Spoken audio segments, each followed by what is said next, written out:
Dans Senseiya, le chevalier du cancer est lié à la mort. Alors, on le voit à ses attaques, on le voit à la décoration de son temple. Il peut voyager dans le monde des morts comme il veut, du moins sur une partie, il peut aller et venir, il y renvoie ses ennemis, avec sa fameuse attaque qui est le Sekishiki Meikaira. Quelle est l'explication et pourquoi est-ce que c'est le cancer qui est lié au monde de la mort et pas un autre signe? C'est expliqué en partie par l'auteur, mais je vais détailler un petit peu plus l'explication. Alors donc on le voit ici là sur le manga où pendant le combat contre Shiryu, le masque de mort fait appel à son attaque fétiche. Et donc il parle des feux follets à un moment donné. Donc, je reviendrai sur les feux follets un petit peu après. Pour reprendre dans l'ordre, la constellation du cancer, elle se trouve dans une nébuleuse. Et une nébuleuse qui est appelée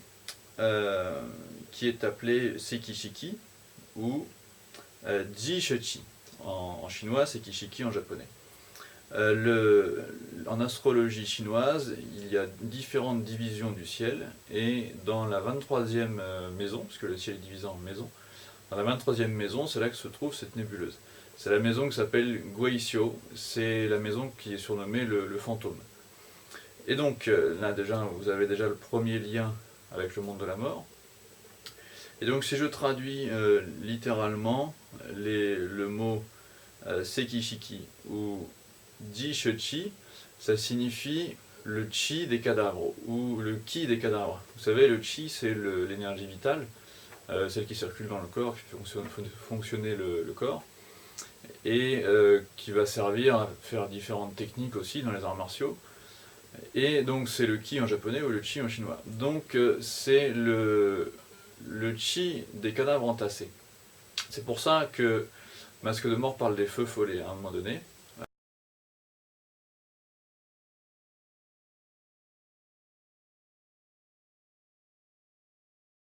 Je reprends de manière plus simple la constellation du cancer dans laquelle se trouve une nébuleuse.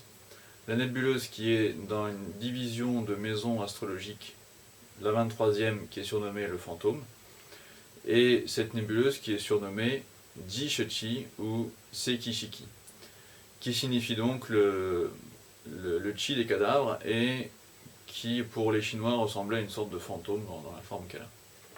Voilà donc l'explication du lien entre la constellation du cancer et le monde des morts. Maintenant, si jamais on regarde du côté de la symbolique occidentale de la constellation du cancer, la constellation du cancer représente aussi le passage d'un monde à l'autre, mais c'est plutôt la naissance ou la gestation, donc c'est le symbole inverse.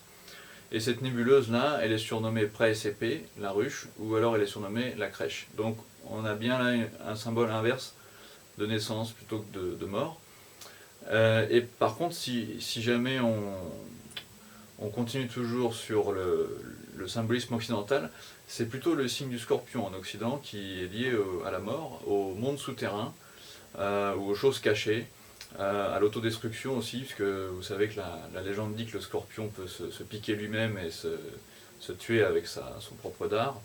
Et donc si Kurumada s'était plus inspiré directement de l'astrologie occidentale, il aurait choisi le scorpion pour représenter le monde des morts plutôt que le cancer.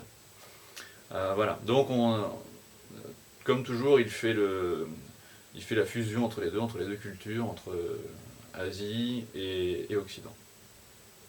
Je ne vais pas aller plus loin dans l'explication.